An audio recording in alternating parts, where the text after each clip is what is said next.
I'm a very, I'd like to start by telling you a little bit about who I am, so that you have a sense of why I am doing what I am doing. So all the things that were said already are part of the work that I do.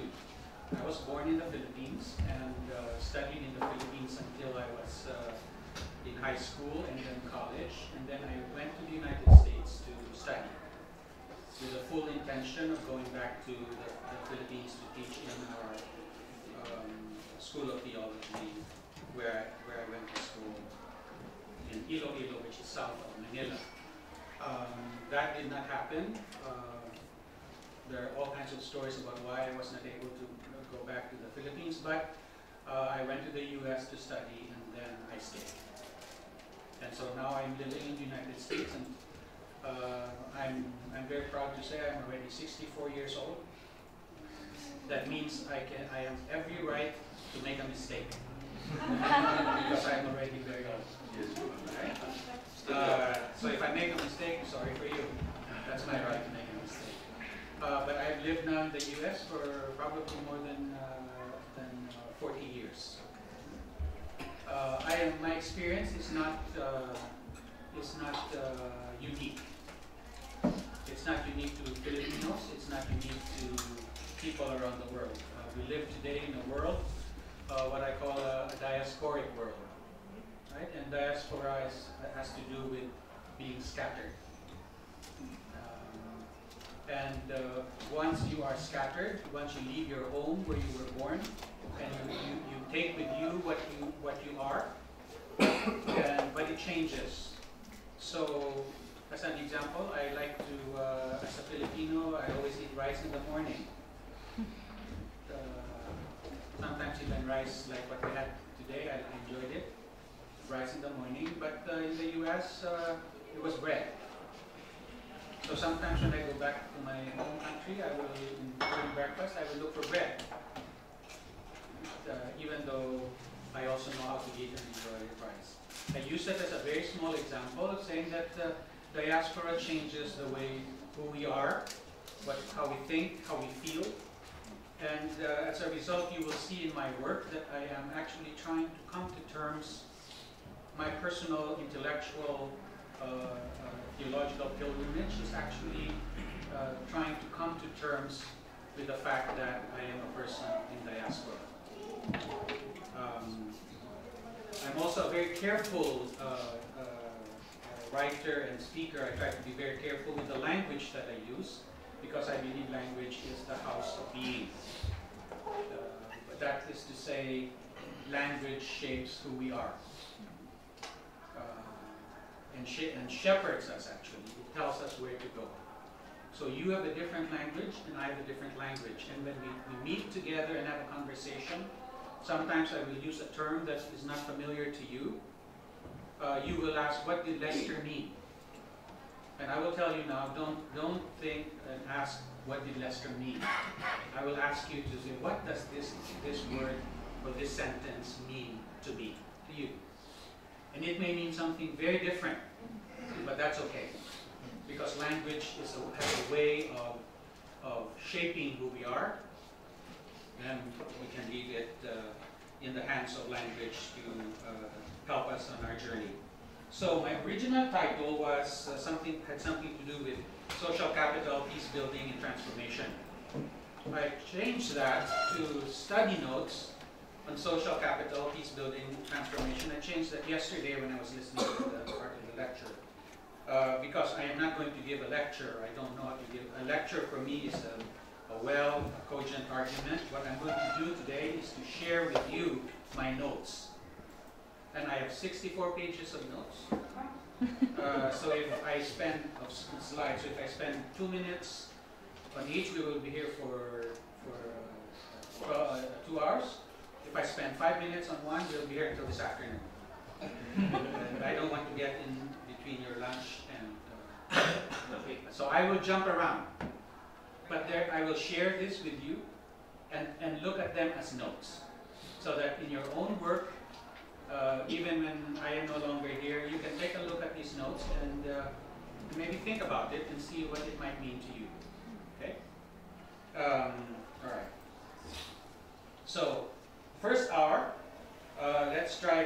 I'll make some presentation, including question and answer. And then maybe we'll take a little bit of a break. You might get a headache after 1 hour, so we'll take a little bit of a break. And then we'll come back for the second hour to have a discussion. And if we have time, you know, I'll make some summative at the end, concluding remarks. If not, that's fine too. But I am told that we have to leave here. I have to leave a little bit early because I need to go to Jakarta later on this afternoon. So I might miss my plane, which is not be bad. Okay. Areas. This is your example. These are the questions that. No, I'm joking. That was a joke. I am a resource person, so I don't give you exams. Excuse me, sir. Would you mind to scoot a little bit? Sorry. Thank you. So there are, at the end of the conversations, these are some of the questions that I would like for you to think about and to reflect on and then discuss amongst yourselves perhaps. And so one question is, what are some 3 examples, at least 3, only 3 I'm asking, of violence, and discuss their effects on the ecosystem in which they exist. And when I use ecosystem, I simply mean the whole of where we are. This is such a Bachana is in fact an ecosystem. Education is in fact an ecosystem. It's not just about intellectual gatherings. Here we are here. This is a place where there are relationships. There is food. There are toilets. There are sleeping quarters. So when I think about education, I think of it as a biosphere. So when I say, what are some of the examples that you see that may be characterized as violence? Some of which were already defined by the previous the professor, your professor earlier. But for example, just as a quick example, the arrangement of this classroom. There's a certain kind of way that it tells who has power and authority here, right? Because you're sitting there, I'm standing here, I have control over the agenda. I can throw this away or not. If you throw it away, you will be punished. That's a form of violence, isn't it? But why is it that our classrooms are sort of this way? I would have preferred a circle, for example. But I mentioned that as, and I will talk a little bit about what kinds of violence there might be later. But this, I'm trying to hint at what I am sort of getting. Second one is identify some forms of social capital that you have in your neighborhood. And what I mean by neighborhood now is I mean physically where you live, but also neighborhood in terms of your intellectual neighborhood, or in terms of your spiritual neighborhood. So I'm broadening the term neighborhood to where we can think about social capital, and we will talk about social capital. I think the previous professor stated social capital, defined it as shared tradition. So we'll talk about that a little. I will complexify it a little bit more, but he's right. Social capital is about shared tradition. So what are some of the shared traditions in your neighborhood, and why do you consider those social capital? That would be a part of the question. Then finally, name the effects of social capital. How can they be used or deployed to address violence? In other words, what are some strategies that arise out of this notion of social capital? What are their uses and their misuses? We can, just as you can misuse economic capital, for example, or for example resources like money, that it can be quote-unquote misused or abused. Social capital can also be used or misused. So these are some of the questions that are in the back of this fairly complicated, I hope not so convoluted discussion. Methodologically, I am an impure thinker. I do not have a particular perspective. I'm fairly eclectic in my methods. I'm interdisciplinary, transdisciplinary. So I borrow from all kinds of traditions, from philosophy, from theology, from sociology. You will find me borrowing freely. Now, if you think that we have to have a certain kind of straightforward perspective, And methodology, then, I'm sorry to disappoint you. I will keep coming back at, well, in this tradition, this is how I understand it, to help illumine what reality is. Because I do not believe that there's one method or methodology or perspective that, in fact, can encompass or understand the nature of reality which we live. So we need different perspectives, different methodologies. That was a book written a long time ago by Ruiz and stuff. You see, you might be interested in it, you may not. Work of the intellectual. So I think of myself as an intellectual, I don't think of myself as a scholar. You probably might think of yourselves as scholars because you do research, you work on research. I don't do too much serious research. I'm an intellectual, I try to think about things.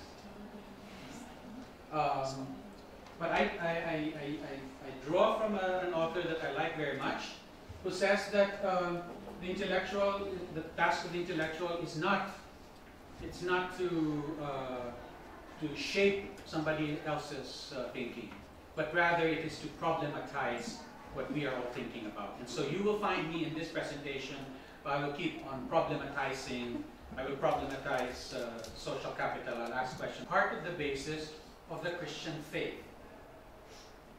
What does that mean? What does that signify? Does that lead us into fairly violent lives? Because the central symbols of our faith seem to be tied up with violence. That's problematizing the notion of the cross. Now, there are all kinds of good discussions about that, so I'm not saying what is right or what is wrong, but I'm saying that that's how I problematize. I ask questions about what is it that we believe in, for example, and what it is that I believe in. So you'll find me doing that as well. And now the nature of thinking for me, I may rely very heavily on straightforward, very precise language, but actually my understanding of what thinking is or what criticism is embodied in this text of an author that I also like very much, the same author who talked about the role of the intellectual. And let me just you may not see that very well, but for me, thinking or researching or writing is in this way it is it's called criticism that would not try to judge. I dream of criticism or thinking that will not try to judge, but to bring something into being, to bring something into a work, a book, a sentence, an idea to life. It will bring that to life. What does social capital as a concept look like in life? I appreciated the previous presentations because your professor brought a lot of life into texts. So that's the kind of thinking that that I dream about.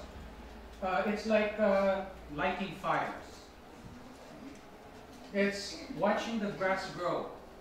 So have you ever sat down and just looked at the grass and wondered how it grows? Listen to the wind and catch the sea foam in the breeze and scatter it. Somebody earlier was talking about the person who could not be buried. Their problems are burial, right? I think that was had to do with interreligious understandings in a particular part of Indonesia. Well, what would it look like if you were thinking not so much in terms of what's the scientific explanation of all of that, but rather think about it as if you were watching the grass grow, as if you were watching people trying to relate to each other. What kind of thinking does that bring, right? And it would multiply not judgments, but signs of existence. It would summon them from their sleep. Perhaps we would invent them sometimes.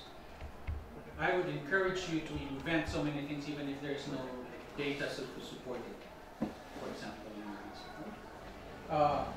It's all the better if you're able to invent some things. Criticism that hands down sentences sends me to sleep.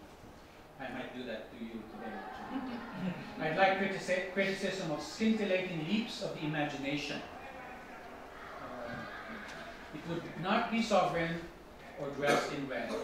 That was his criticism of the nation state, and that was his criticism of Marxism. So he was not thinking about Marxism. Foucault was not thinking of Marxism at that point. It would bear the lightning of possible storms. That's what I think thinking is about. And so I would encourage you to reflect on that as well. And then finally, I would like to just say something. We are often taught that the meaning of a text, the meaning of a lecture depends on me, on the lecturer. What is it that Lester means? I don't believe that. As this author says, a text is made up of multiple writings, drawn from many cultures and entering into mutual relations of dialogue, parody, contestation. But there's one place where this multiplicity is focused, and that place is the reader. That means you. Not, as was hitherto said, the author. The reader is the space on which all the quotations that make up a writing are inscribed without any of them being lost. A text's unity lies not in its origin, but in its destination. So what is Indonesia as a destination? Who really understands Indonesia? The ones who wrote the text about Indonesia? Or is it the ones who are reading Indonesia as a text? Who really understands peace building? Is it the peace experts? Or is it those who actually read, quote unquote, read what peace building is about? So I'm kind of like turning some of these things around, because you may forget everything that I say, but if you can remember some of these few things that I've said before, I think you will be